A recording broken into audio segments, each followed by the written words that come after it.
ಬೇಕಾಗಿರೋದಿಷ್ಟೇ. ಏನ್ ಹೇಳ್ತಾರೆ ಅದು ಮಾಡಬೇಕು. ಏನ್ ಹೇಳ್ತಾರೆ ಅದಕ್ಕೆ ಬೇಕಾಗಿರೋದು ಏನೇನು ಪ್ರೋಸೆಸ್ ಇದೆ ಹೇಳ್ತಾರೆ, ಅದನ್ನ ಮಾಡಿದ್ರೆ ಅದು ಬಂದೇ ಬರುತ್ತೆ. 5,000 ಬರ್ಬೇಕು, 5,000 ಪ್ರೋಸೆಸ್ ಇದೆ. 10,000 ಬರ್ಬೇಕು, 10,000 ಪ್ರೋಸೆಸ್ ಇದೆ. ಎಲ್ಲೇ ಒಂದು 10,000 ದುಡಿಮೆ ಮಾಡ್ಬೇಕಾದ್ರೆ ಅವ್ರಿಗೆ ಒಂದು ಪ್ರೋಸೆಸ್ ಇದೆಯಾ? ಇಲ್ಲೂ ಒಂದು ಪ್ರೋಸೆಸ್ ಇದೆ. ಆ ಪ್ರೋಸೆಸ್ ಅನ್ನ ಅತಿ ಬುದ್ಧಿವಂತಿಕೆ ಉಪಯೋಗ ಮಾಡಿದ್ರೆ, ಸರಳವಾಗಿ ಮಾಡಿದ್ರೆ ಆ ದುಡಿಮೆ ಮಾಡಕ್ ದಾರಿ ಇದೆ. ಸರಳವಾಗಿ ಮಾಡಿದ್ರೆ 1 ಲಕ್ಷದವರೆಗೂ ದುಡಿಮೆ ಮಾಡಕ್ ದಾರಿ ಇದೆ. ಅವಕಾಶ ಇದೆ ಅಂದ್ರೆ ಉಪಯೋಗ ಮಾಡ್ಕೋಬೇಕು ಸರ್. ಇಷ್ಟೆಲ್ಲ ದಾರಿ ಇದೆ ಅಂದ್ರೆ ನಾವು ಮಾಡಬೇಕಾಗಿದೆ ಏನು ಸರ್ ಅಂದ್ರೆ, ಈ ಇದರಲ್ಲಿ ದುಡಿಮೆಗೆ ದಾರಿ ಇದೆ ಅಂದ್ರೆ 2 ನೋಂದಣಿಗಳನ್ನ ಕೊಟ್ಟಿದೆ ಸಂಸ್ಥೆ. ದುಡಿಮೆ ಬರ್ಬೇಕಾದ್ರೆ ಸಂಸ್ಥೆನ ಕಂಡೀಷನ್ ಹಾಕುತ್ತೆ, ಹಾಗೆ ಏನ್ ಕೊಡೋ ಸಾಧ್ಯತೆ ಇಲ್ಲ. ದಾರಿ ಹೋಗೋರೆಲ್ಲ ಕಲ್ಕೊಡಕ್ಕಾಗುತ್ತಾ?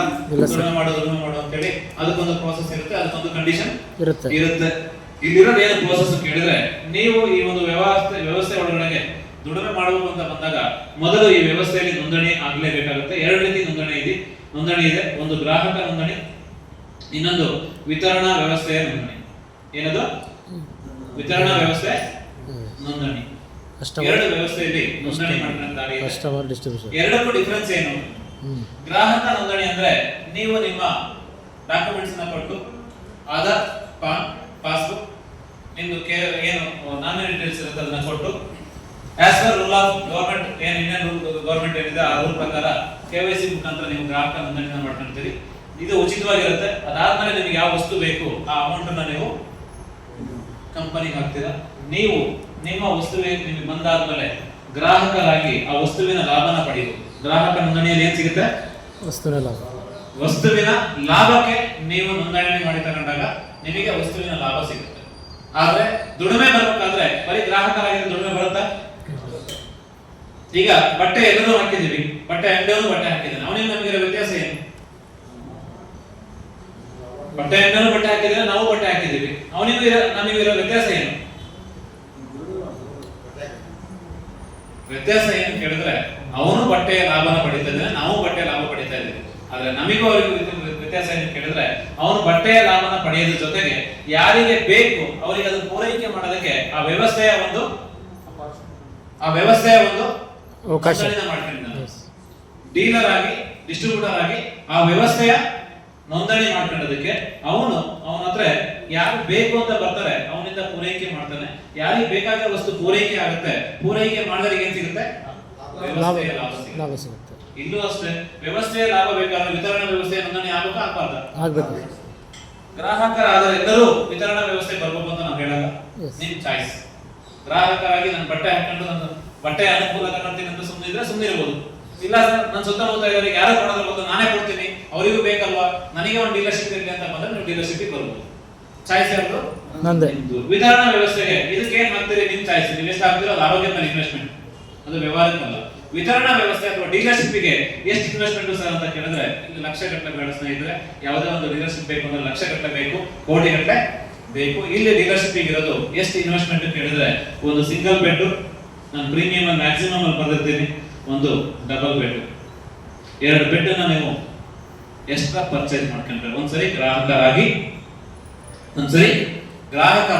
ಅದಾದ್ಮೇಲೆ ವಿತರಣಾ ವ್ಯವಸ್ಥೆಯ ಒಂದು ನೋಂದಣಿ ಆಗಬೇಕು ಅಂತ ಬಂದ್ರೆ ಕಂಡೀಷನ್ ಏನು? As per rule of income ಒಂದು ಸಿಂಗಲ್ ಒಂದು ಡಬಲ್ ನ ಎಕ್ಸ್ಟ್ರಾ ನೀವು ಪರ್ಚೇಸ್ ಮಾಡ್ಕೊಂಡಾಗ ಅದಕ್ಕೆ ಎಷ್ಟು ಇನ್ವೆಸ್ಟ್ಮೆಂಟ್ ಆಗ್ತದೆ?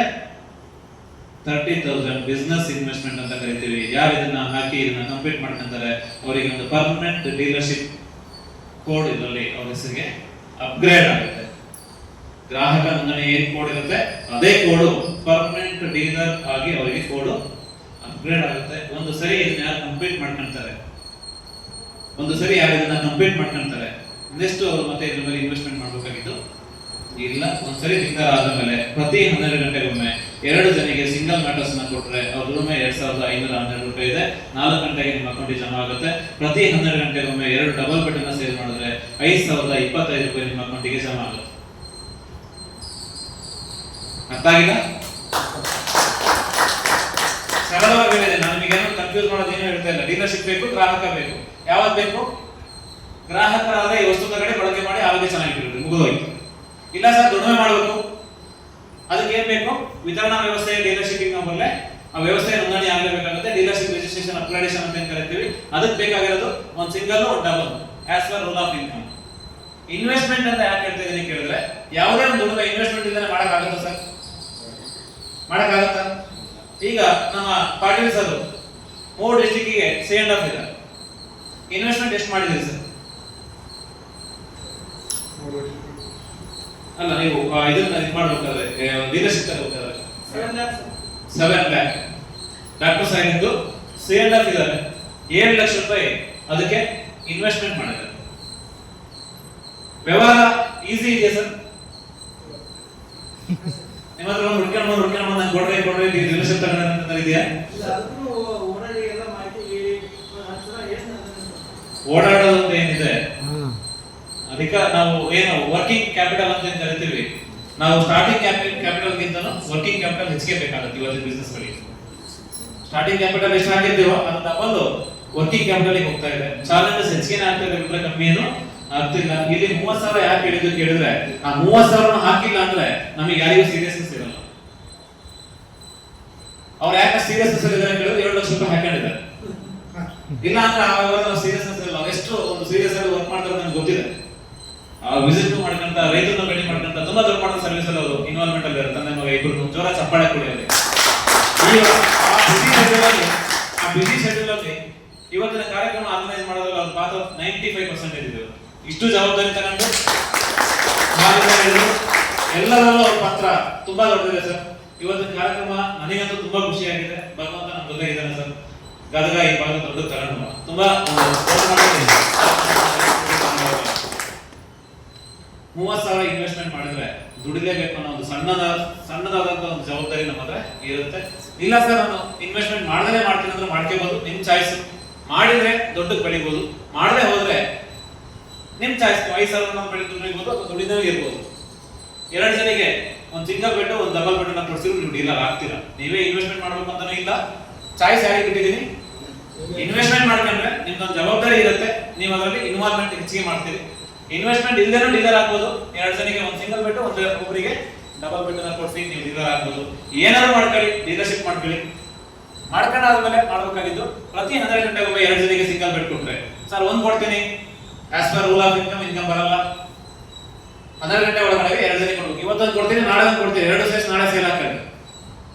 2 ಸೇರಿಸಿ ನಾಳೆ ಸೇಲ್ ಹಾಕೊಳ್ಳಿ. 12 ಗಂಟೆ ಒಳಗಡೆ 2 ಸಿಂಗಲ್ ಬೆಡ್ ಸೇಲ್ ಆದ್ರೆ 2,512 ರೂಪಾಯಿ ನಿಮ್ಮ ಅಕೌಂಟಿಗೆ 4 ಗಂಟೆ ಜಮಾ ಆಗುತ್ತೆ. 2,000 ಮತ್ತೆ 12 ಗಂಟೆ ಸೈಕಲ್ ಅಲ್ಲಿ 2 ಡಬಲ್ ಮ್ಯಾಟ್ರಸ್ ನ ಸೇಲ್ ಮಾಡಿದ್ರೆ 5,000 ರೂಪಾಯಿ ಇದೆ. ಸರ್ ನಾನು 10,000 ದುಡಿಬೇಕು, ಏನ್ ಮಾಡ್ಬೇಕು? 10,000 ದುಡಿದ್ರೆ ಏನ್ ಮಾಡ್ಬೇಕು? 2 ಬೆಡ್ ಸೇಲ್ ಮಾಡಲಿ. ತಿಂಗಳಿಗೆ 2 ಬೆಡ್ ಸೇಲ್ ಮಾಡಿದ್ರೆ ಎಷ್ಟಿದೆ? ತಿಂಗಳಿಗೆ 2 ಬೆಡ್ ಸೇಲ್ ಮಾಡಿದ್ರೆ ಎಷ್ಟಿದೆ? 5,000 ಇದೆ. 4 ಬೆಡ್ ಸೇಲ್ ಮಾಡಿದ್ರೆ ಎಷ್ಟಾಗುತ್ತೆ? 10,000 ಆಗುತ್ತೆ. 6 ಬೆಡ್ ಸೇಲ್ ಮಾಡಿದ್ರೆ ಎಷ್ಟಾಗುತ್ತೆ? 15,000 ಆಗುತ್ತೆ. 8 ಬೆಡ್ ಸೇಲ್ ಮಾಡಿದ್ರೆ ಎಷ್ಟಾಗುತ್ತೆ? 20,000 ಆಗುತ್ತೆ.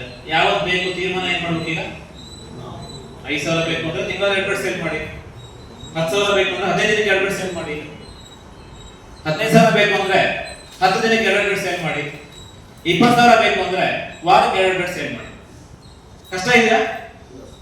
ಇವತ್ತು ಈ ಬೆಡ್ ಕೆಲವರಿಗೆ ಮಾತ್ರ, ಎಲ್ಲರಿಗೂ ಬೇಕಾ? ಎಲ್ಲರಿಗೂ ಬೇಕು. ಇವತ್ತು 20,000 ದುಡಿಬೇಕಾದ್ರೆ ಎಷ್ಟು ಕಷ್ಟ ಇದೆ ಅಂತ ಎಲ್ಲರಿಗೂ ಗೊತ್ತಿದೆ ಅಲ್ವಾ? ಇವತ್ತು ಆಶಾ ಕಾರ್ಯಕರ್ತರು 5,000 ಅಥವಾ 8,000 ಇವತ್ತು ಅವರಿಗೆ ಏನ್ ಸ್ಯಾಲರಿ ಬರ್ತಾ ಇದೆ. ಹೈಯೆಸ್ಟ್ ಕೆಲಸ ಮಾಡೋದು ಯಾರು ಕೇಳಿದ್ರೆ ಇವತ್ತು ಅವರು ಸಂಬಳ ಎಷ್ಟಿದೆ? 5,000 10,000. ಇವತ್ತು ನಾವೇನ್ ಜಾಬಿಗೆ ಹೋಗ್ತಿದ್ದೀವಿ ಎಲ್ಲ ಕಡೆನೂ 20,000 ದುಡಿಬೇಕಾದ್ರೆ ಹಂಗೆ ಕೊಟ್ಬಿಡೋದ ಸರ್? ಇಲ್ಲೂ 8 ಜನಿಗೆ ಮ್ಯಾಟ್ರಸ್ ಕೊಟ್ರೆ 20,000 ಬರುತ್ತೆ ಅಂದ್ರೆ 80 ಜನಿಗೆ ಹೇಳ್ಬೇಕಾಗುತ್ತೆ. 8 ಜನ ಬಿಡ್ತಾರೆ ಹೋಗ್ತಾರೆ, ಎಷ್ಟು ಜನಿಗೆ ಹೇಳ್ಬೇಕು? 80 ಜನ. ನಮ್ಮ ಮೈಂಡಲ್ಲಿ ಏನಿದೆ, ನಾನು 8 ಜನಿಗೆ ಹೇಳಿದೆ ತಗೊಂಡಿಲ್ಲ ಬಿಡಿಸೋದಕ್ಕೆ ಆಗಲ್ಲ. ಇವತ್ತು ನಾವು ಅದನ್ನೇ ಮಾಡ್ತೀವಿ. 8 ಜನಿಗೆ ಹೇಳ್ತೀವಾ ಅವ್ರು ತಗೊಂಡ್ಬೋದ? ಇದಾಗಲ್ಲ ಬಿಡಿ ಸರ್. 8 ಜನ ತಗೋಬೇಕಾದ್ರೆ as per rule of income process ಏನು ಕೇಳಿದ್ರೆ 80 ಜನಿಗೆ ಹೇಳೋದು. ತಗೊಂಡ್ರ ಸೆಕೆಂಡ್ 80 ಜನಿಗೆ ಹೇಳಿ ನೋಡಿ. ಅವ್ರು ಏನೋ ಅನ್ಕೊಂಡ್ರಿ 80 ಜನಿಗೆ ಈ ವಿಚಾರ ಮಾತಾಡಿ ನೋಡಿ. 8 ಜನ ತಗೊಂಡಿಲ್ಲ, ನಾನು ಎದುರುಗಡೆ ಬಂದು ನಿಂತ್ಕೊಂಡ್ರೆ ನೀವು ಎಷ್ಟು ಓಡಾಟ ಮಾಡಿದ್ರೆ ಅದು ಎಕ್ಸ್ಪೆನ್ಸ್ ನಾನು ಕವರ್ ಮಾಡ್ತೇನೆ. 80 ಜನಿಗೆ ಹೇಳಿದ್ರೆ ಬಂದಿದ್ರಂದ್ರೆ ನಿಮಗೆ 20,000 25,000 ಬೇಕಾ? 100 ಜನಿಗೆ ಹೇಳಿ, 10 ಜನ ಬಿಡ್ತಾರೆ. ರೇಷಿಯೋ ಇರೋದೇನು? 10 ಕಂಪ್ಲೀಟ್ ಆಗಬೇಕಾದ್ರೆ 100 ಜನಿಗೆ ಹೇಳ್ಬೇಕು. 100 ಜನ ಏನ್ ಬೇಕಾದ್ರೂ ಮಾತಾಡ್ತಾನೆ. ನಂಗೆಲ್ಲ ಗೊತ್ತು, ನೀವ್ ಹೇಳೋ ತಪ್ಪು ಅನ್ಬೋದು, ನೀವ್ ಹೇಳೋ ಸರಿ ಇಲ್ಲ ಅನ್ಬೋದು, ನಂಗೆ ನೀವು ಮೋಸ ಮಾಡ್ತಾ ಇದ್ದೀರಿ ಅಂತ ಹೇಳ್ಬೋದು. ಏನ್ ಬೇಕಾದ್ರೂ ಹೇಳ್ಕೊಳ್ಳಿ, ನನಗೆ ಬೇಕಾಗಿದ್ದೇನು? 20,000 ಬರೋದಾಗ ನಾವು ಕೇಳಿಸ್ಕೊಂಡು ಹೋಗ್ತೀವಿ ಅಷ್ಟೇ. 10 ಜನ ತಗೊಂಡು ಸಿಗ್ತಾರೆ, 8 ಜನ ತಗೊಂಡು ಸಿಕ್ಕೇ ಸಿಗ್ತಾರೆ. ಸೇಲ್ಸ್ ರೇಷಿಯೋ ಇರೋದು 100ಕ್ಕೆ 10 ಜನ. 100 ಜನ ಹೇಳಿದ್ರೆ 10 ಜನ ಎಸ್ ಅಂತಾರೆ. ಯಾವುದೇ ಫೀಲ್ಡ್ ಇರಲಿ. ಇವತ್ತು ನಮ್ಮನೆಗೆ ಏನೇ ವಸ್ತುಗಳಿದಾವೆ ಅಂದ್ರೆ ಅವ್ರು ಯಾರೋ ಸೇಲ್ ಮಾಡಿದ್ದೆ. ಆಟೋದಲ್ಲಿ ಇವತ್ತು ನೀವು ಇಲ್ಲಿ ಹೋದ್ರೆ ಆಟೋದಲ್ಲಿ ಎಲ್ಲರೂ ಕರೀತಿದ್ದಾರೆ, ಎಲ್ಲರೂ ಹತ್ಕೊಂತಾರ? ಇಲ್ಲ. ಆಟೋದಲ್ಲಿ ಕರೀತಾರ ಬಸ್ ಕರೀತಾರೆ. ಎಲ್ಲರೂ ಹತ್ತಿ ಬಿಡ್ತೀವ? ಇಲ್ಲ. ಅವನು ದಿನಕ್ಕೆ ಅವನಿಗೆ ಒಂದು 20 ಜನ ಕಸ್ಟಮರ್ ಬರ್ಬೇಕಾದ್ರೆ ಅವ್ನು 200 ಜನಿಗೆ auto auto auto auto auto ಅಂತ ಹೇಳಿರ್ತಾನೆ. ಹೇಳಿಲ್ಲ ಅಂತ ಯಾರು ಅರ್ಥ? ತರಕಾರಿ ಮಾರವನು ತರಕಾರಿ ಬಗ್ಗೆ ಅವನು ತಗೊಂಡಿ ಮಾತ್ರ ಹೇಳ್ತಾನ? ತಗೊಂಡೇ ಇರ್ಲಿ, ಅವನು ಅದ್ರ ಬಗ್ಗೆ ಹೇಳ್ತಾನೆ ಇರ್ತಾನೆ ಸರ್. ತುಂಬಾ ವಿಚಾರಗಳಿದಾವೆ ಅಲ್ಲಿ ಇಲ್ಲಿ ಅಂತ ಅಲ್ಲ. ಇವತ್ತು ನೀವು ಇದನ್ನೆಲ್ಲ ಹಳ್ಳಿಗಳಿಗೆಲ್ಲ ಮಾರಾಟ ಮಾಡಕ್ ಬರ್ತಾರಲ್ಲ, ಪಾತ್ರ ಇರ್ಬೋದು ಅಥವಾ ಬೇರೆ ಬೇರೆ ಏನಾದ್ರು, ಅವರಿಗೆ ಹಂಗೆ ಮನೆ ಬಂದ ತಕ್ಷಣ ಎಲ್ಲ ಕರ್ಕರ್ ತಗೊಂತಾರ? ಅವರು ಅಷ್ಟೇ ಕಷ್ಟಪಡ್ತಾರೆ ಸರ್. ಅವರಿಗೂ 20 ಜನ ಬರ್ಬೇಕಾದ್ರೆ ಅವ್ರು ಟಾರ್ಗೆಟ್ ಹಾಕೊಂಡೆ ಹೋಗ್ತಾರೆ. ಮಾತಾಡ್ಸಿ ನೋಡಿ, 20 ಜನ ಇವತ್ತಿನ ನಮ್ಮ ಹತ್ರ ಪರ್ಚೇಸ್ ಮಾಡ್ಬೇಕು ಅಂತ ಇದ್ರೆ ಅವ್ರು ಭೇಟಿ ಮಾಡುವ ಟಾರ್ಗೆಟ್ ಹಾಕೋದು 200 ಜನ. 200 ಜನ ಮನೆಯಿಂದ ನಾನು ಡೋರ್ ನಾಕ್ ಮಾಡ್ಬೇಕು ಅಂತಾನೆ ಹೊರಡೋದು. ಅವಾಗಲೇ ಆ 20 ಜನ ತಗೊಂಡ್ರೆ ಅವ್ರಿಗೆ ದುಡಿಮೆ 1,000 ಬರ್ಬೇಕು ಅಂತ ಇದ್ರೆ ಅದು ಹಾಗೆ. ಇಲ್ಲೂ ನೀವೇನ್ ತೀರ್ಮಾನ ಮಾಡ್ತೀರಿ ಅದು ಪ್ರೋಸೆಸ್ ಇದೆ ಸರ್. ಆ ಪ್ರೋಸೆಸ್ ಫಾಲೋ ಮಾಡೋಣ.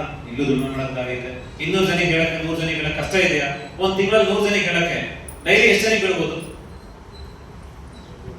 ಒಂದು ತಿಂಗಳಲ್ಲಿ 100 ಜನಿಗೆ ಹೇಳಿದ್ರೆ 25,000 ದುಡಿಮೆ ಆಗುತ್ತೆ ಅನ್ನೋದಾದ್ರೆ ಡೈಲಿ 4 ಜನ. 4 ಜನಿಗೆ ಹೇಳಕ್ಕೆ ಎಷ್ಟು ಗಂಟೆ ಬೇಕಾಗ್ಬೋದು? ಡೈಲಿ 4 ಜನ ಇದ್ರ ಬಗ್ಗೆ ಮಾತಾಡಕ್ಕೆ ಎಷ್ಟು ಗಂಟೆ ಬೇಕಾಗ್ಬೋದು? ಏನೇ ಮಾತಾಡ್ತೀನಿ ಅಂದ್ರೆ 3 ಗಂಟೆ ಇಟ್ಕೊಳ್ಳಿ. ದೂರ ಇರ್ತಾರೆ, ಓಡಾಡ್ತಾರೆ, ಏನೋ ಮಾಡ್ತಾರೆ ಅಂತ ಬಂದ್ರು 3 ಗಂಟೆ ಡೈಲಿ ಅದ್ರ ಬಗ್ಗೆ ಒಂದು ಫೋಕಸ್ ಮಾಡಿದ್ದಕ್ಕೆ ತಿಂಗಳಿಗೆ 25,000 ದುಡಿಮೆ ಬರುತ್ತೆ ಅಂದ್ರೆ ಫೋಕಸ್ ಮಾಡ್ಬೇಕಾ ಮಾಡಬಾರ್ದು? ಮಾಡ್ಬೇಕು ಸರ್. ದಾರಿ ಇದೆ, ಬೇಕು ಬೇಡ ತೀರ್ಮಾನ ನಿಮ್ಮ ಕೈಯಲ್ಲಿ ಇಟ್ಟಿದ್ದೀನಿ. ಏನೇನು ಬೇಕು ಇದ್ರ ನನಗೇನು ಮಾಹಿತಿ ಕೊಟ್ಟಿಲ್ಲ, ದಾರಿ ಅಷ್ಟೇ ತೋರಿಸಿದ್ದೀನಿ. ಅದ್ರ ವಿದ್ಯೆ ಕಲಿಬೇಕು. ಅದ್ರ ಬಗ್ಗೆ ಜಾಸ್ತಿ ಮಾಹಿತಿ ಬೇಕು ಅಂದ್ರೆ ಅದಕ್ಕೆ ಸಪರೇಟ್ ಕಾರ್ಯಕ್ರಮಗಳಿರುತ್ತೆ. ಅಲ್ಲಿ ಬಂದು ಕೂತ್ಕೊಂಡು ಕಲಿತು ದುಡಿಮೆ ಮಾಡಕ್ಕೆ ಏನ್ ಬೇಕು ಪ್ಲಾನ್ ಮಾಡಿ. ನಿಮಗೂ ದಾರಿ ಇದೆ, ಏಜ್ ಲಿಮಿಟ್ ಇಲ್ಲ, ಇಲ್ಲಿ ಗಂಡು ಹೆಣ್ಣು ಅನ್ನೋ ಭೇದ ಭಾವ ಇಲ್ಲ, ಯಾರು ಬೇಕಾದ್ರೂ ದುಡಿಮೆ ಮಾಡಕ್ಕೆ ದಾರಿ ಇದೆ. ಇಷ್ಟು ವಿಚಾರ ಹೇಳ್ತಾ ಈ ಕಾರ್ಯಕ್ರಮನ ಮುಗಿಸ್ತಾ ಇದ್ದೀನಿ. Thank you sir.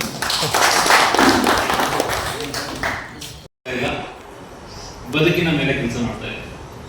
ಏನ್ ಕೆಲಸ ಮಾಡ್ತಾ ಇದೆ? ಬದುಕಿನ ಮೇಲೆ ಕೆಲಸ ಮಾಡ್ತಾ ಇದೆ. ಜೀವನ ಹೇಗಿರ್ಬೇಕು ಅಂತ ಬಂದಾಗ ಜೀವನದ ಕೆಲವು ಪ್ರಮುಖ ವಿಚಾರಗಳಲ್ಲಿ ನಾವು ಮಾಡಲೇಬೇಕಾಗಿರ್ತಕ್ಕಂಥ ಅತಿ ಮುಖ್ಯವಾಗಿರ್ತಕ್ಕಂಥ ಪ್ರಯತ್ನಗಳೇನು ಅಥವಾ ಕೆಲವು ನನ್ನ ಒಂದು ದಾರಿಗಳು ಏನಿರ್ಬೇಕು ಅನ್ನೋದ್ರ ಕಡೆಗೆ ತಿಳುವಳಿಕೆ ಕೊಡೋದ್ರಲ್ಲಿ ಕೆಲಸ ಮಾಡ್ತಾ ಇದೆ ಅಂತ ಬಂದಾಗ ಅದರಲ್ಲಿ ಬದುಕು ಅಂತ ಬಂದ್ರೆ 3 ವಿಚಾರಗಳು ಬರುತ್ತೆ. ಬದುಕು ಅಂತ ಬಂದ್ರೆ 3 ವಿಚಾರಗಳು ಬರುತ್ತೆ. ಲೈಫ್ ಅಂದ್ರೆ ಏನು? ಲೈಫ್ ಅಂದ್ರೆ ಅದು ನಮ್ಮ ಬದುಕು. ಅಲ್ಲಿಗೆ ನಮ್ಮ ಜೀವನ ಅಂತ ಬಂದಾಗ ಪ್ರತಿಯೊಬ್ಬರ ಜೀವನದಲ್ಲೂ 3 ವಿಚಾರಗಳು ಬರುತ್ತೆ. ಒಂದು ಆದಾಯ, ಇನ್ನೊಂದು ಆರೋಗ್ಯ, ಇನ್ನೊಂದು ಆನಂದ. ಎಲ್ಲರ ಬದುಕಲ್ಲಿ ಪ್ರತಿಯೊಬ್ಬರು ಏನಕ್ಕೋಸ್ಕರ ಹೋರಾಟ ಮಾಡ್ತಿರೋದು? ಬೆಳಗ್ಗೆ ಎದ್ರೆ ಸಂಜೆ ಮಲಗೋವರೆಗೂ ಪ್ರತಿಯೊಬ್ಬರು ಯಾವುದೋ ರೀತಿಯಲ್ಲಿ ಪ್ರಯತ್ನಗಳು ಹೋರಾಟಗಳು ನಡೀತಾಗವೇ ಇಲ್ವೋ?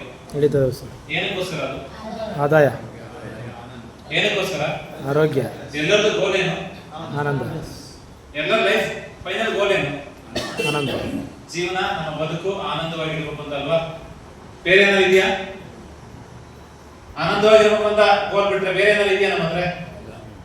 ಏನೇನ್ ಬೇಕು, ನನಗೆ ಬೇಕಾಗಿದ್ದನ್ನ ಪಡ್ಕೊಳ್ಳೋದು, ಅದರಿಂದ ಆನಂದ ಪಡೆಯೋದು. ನನಗೆ ಏನ್ ಇಷ್ಟ ಇದೆ ಅದನ್ನ ಪಡ್ಕೊಳ್ಳೋದು, ಅದರಿಂದ ಆನಂದ ಪಡೆಯೋದು. ಅಲ್ಟಿಮೇಟ್ ಗೋಲ್ ಏನು? ಆನಂದವಾಗಿರ್ಬೇಕು. ಆನಂದವಾಗಿರ್ಬೇಕು ಅಂತ ಹೇಳಿದ್ರೆ ಅದಕ್ಕೆ ಬೇಕೇ ಬೇಕಾಗಿರ್ತಕ್ಕಂಥ ಮೂಲ ವಿಚಾರಗಳೇನು ಕೇಳಿದ್ರೆ ಆದಾಯ ಮತ್ತು ಆರೋಗ್ಯ. ಆನಂದ ಯಾವತ್ತಿಂದ ಬರುತ್ತೆ ಕೇಳಿದ್ರೆ ಅದಕ್ಕೆ ಆದಾಯನೂ ಬೇಕು, ಆರೋಗ್ಯನೂ ಬೇಕು. ಒಂದಿದ್ದು ಒಂದಿಲ್ಲ ಅಂದ್ರೆ ನಮಗೆ ಆನಂದ ಸಿಗುತ್ತಾ? ಇಲ್ಲ ಸರ್. ನಮ್ಮ ಹತ್ರ ಬೆಳಿಗ್ಗೆನಿಂದ ಏನ್ ನಾವು ಮಾಹಿತಿ ಕೊಟ್ಟಿದ್ದೀವಿ, ಆರೋಗ್ಯದ ಮಾಹಿತಿ ಸಿಗ್ತಾ? Yes sir. ಆರೋಗ್ಯದ ಮಾಹಿತಿಯಲ್ಲಿ ಆರೋಗ್ಯ ಚೆನ್ನಾಗಿಟ್ಕೊಳ್ಳೋಕೆ ದಾರಿ ಇದೆಯಾ? ಇರೋದೇ ಜೋರಾಗಿ ಮಾತಾಡ್ಬೇಕು. ಊಟ ಅಂತೂ ಮಾಡೋಕ್ಕಿಂತ ಮಾತಾಡಿದ್ರೆ ಬೇಗ ಮುಗಿಸ್ಬಿಡ್ತೀನಿ. ನಾನು ಇದನ್ನೇ ಜಾಸ್ತಿ ಹೊತ್ತು ಹೋಗಲ್ಲ. ಬೆಳಿಗ್ಗೆ ಕೊಟ್ಟಿರ್ತಕ್ಕಂಥ ಮಾಹಿತಿಯಲ್ಲಿ ಆರೋಗ್ಯನ ಚೆನ್ನಾಗಿಟ್ಕೊಳ್ಳೋಕೆ ದಾರಿ ಇದೆಯಾ? ಇದೆ ಸರ್. ಇದೆ ಅಂತ ಹೇಳಿದ್ರೆ ನಮಗೆ ಆರೋಗ್ಯ ಚೆನ್ನಾಗಿ ಪಾಲನೆ ಮಾಡಿದ್ರೆ ಆರೋಗ್ಯ ಚೆನ್ನಾಗಾಗುತ್ತಾ? ಆಗುತ್ತೆ ಸರ್. ಆರೋಗ್ಯ ಚೆನ್ನಾಗಿ ಆಗುತ್ತೆ. ಆರೋಗ್ಯ ಚೆನ್ನಾಗಿದ್ದು ನನ್ನ ಹತ್ರ ಆದಾಯ ಇಲ್ಲ ಅಂದ್ರೆ ಆನಂದ ಇರುತ್ತಾ? ಇರಲ್ಲ. ಇವತ್ತಿನ ಮಾಹಿತಿ ಆಧಾರದಲ್ಲಿ ನಮ್ಮ ಆರೋಗ್ಯ ಚೆನ್ನಾಗಿಟ್ಕೊಳ್ಳೋಕೆ ದಾರಿ ಇದೆ, ಚೆನ್ನಾಗಿ ಇಟ್ಕೊಂಡ್ವಿ. ಸೇಮ್ ಟೈಮ್ ನಮ್ಮ ಹತ್ರ ಆದಾಯದ ಕೊರತೆ ಇದೆ, ಆನಂದ ಬರಕ್ ಸಾಧ್ಯತೆ ಇದೆಯಾ? ಇಲ್ಲ. ಬರೋ ಸಾಧ್ಯತೆ ಇದೆಯಾ? ಇಲ್ಲ ಸರ್. ಇಲ್ಲ. ಬೇರೆ ಯಾವುದೋ ಪ್ರಯತ್ನದಿಂದ ನಾವು ಆದಾಯ ಚೆನ್ನಾಗಿ ಮಾಡ್ಕೊಂಡ್ವಿ, ಆರೋಗ್ಯ ಕೊರತೆ ಆಯ್ತು, ಆನಂದ ಎಲ್ಲ ಚೆನ್ನಾಗಿ ಸಾಧ್ಯತೆ ಇದೆಯಾ? ಇಲ್ಲ ಸರ್. ಎಲ್ಲರದ್ದು ಗೋಲ್ ಇರೋದೇನು? ಆನಂದ. ಆನಂದವಾಗಿರ್ಬೇಕು. ನನ್ನ ಹತ್ರ ಒಂದಿದೆ, ಇನ್ನೊಂದಿಲ್ಲ, ಆನಂದ ಬರುತ್ತಾ? ಇಲ್ಲ. ಬರಲ್ಲ. ಆದಾಯ ಇದೆ, ಆರೋಗ್ಯ ಇಲ್ಲ, ಆನಂದ ಬರುತ್ತಾ? ಇಲ್ಲ ಸರ್. ಬರಲ್ಲ. ಆನಂದ ಬೇಕು ಅಂತ ಹೇಳಿದ್ರೆ ಆರೋಗ್ಯನೂ ಚೆನ್ನಾಗಿರ್ಬೇಕು, ಆದಾಯನೂ ಚೆನ್ನಾಗಿ. ಆದಾಯನೂ ಚೆನ್ನಾಗಿರ್ಬೇಕು. ಅದು ಒಂದು ನಾಣ್ಯದ ಎರಡು ಮುಖಗಳಿದೆ. ನಾಣ್ಯಕ್ಕೆ ಎರಡು ಮುಖಗಳು ಎಷ್ಟು ಮುಖ್ಯ ಇದೆಯೋ, ಒಂದು ಕಡೆ ಪ್ರಿಂಟ್ ಆಗಿ ಇನ್ನೊಂದು ಕಡೆ ಪ್ರಿಂಟ್ ಆಗಿಲ್ಲ ಅಂತ ಆ ನಾಣ್ಯ ಬೆಲೆ ಇದೆಯಾ? ಇಲ್ಲ ಸರ್. ಈ ದೇಹಕ್ಕೂ ಅಷ್ಟೇ ಆರೋಗ್ಯ ಮತ್ತೆ ಆದಾಯ ಅನ್ನೋದು ಎರಡು ಮುಖಗಳಿದ್ದಂಗೆ, ಎರಡೂ ಸರಿ ಇದ್ರೆ ಆ ದೇಹಕ್ಕೆ ಬೆಲೆ ಇರುತ್ತೆ. ಎರಡೂ ಸರಿ ಇದ್ರೆ ಆ ದೇಹಕ್ಕೆ ಬೆಲೆ ಇರುತ್ತೆ. ಒಂದು ಕಡಿಮೆ ಆದ್ರೂ, ಒಂದು ಇಲ್ಲ ಅಂದ್ರೂ ಆ ದೇಹಕ್ಕೆ ಬೆಲೆ ಇರಲ್ಲ. ಆದಾಯ ಇಲ್ಲ ಅಂದ್ರೆ ದೇಹಕ್ಕೆ ಬೆಲೆ ಕೊಡ್ತಾರ? ಆರೋಗ್ಯ ಇಲ್ಲ ಅಂದ್ರೆ ದೇಹಕ್ಕೆ ಬೆಲೆ ಕೊಡ್ತಾರ?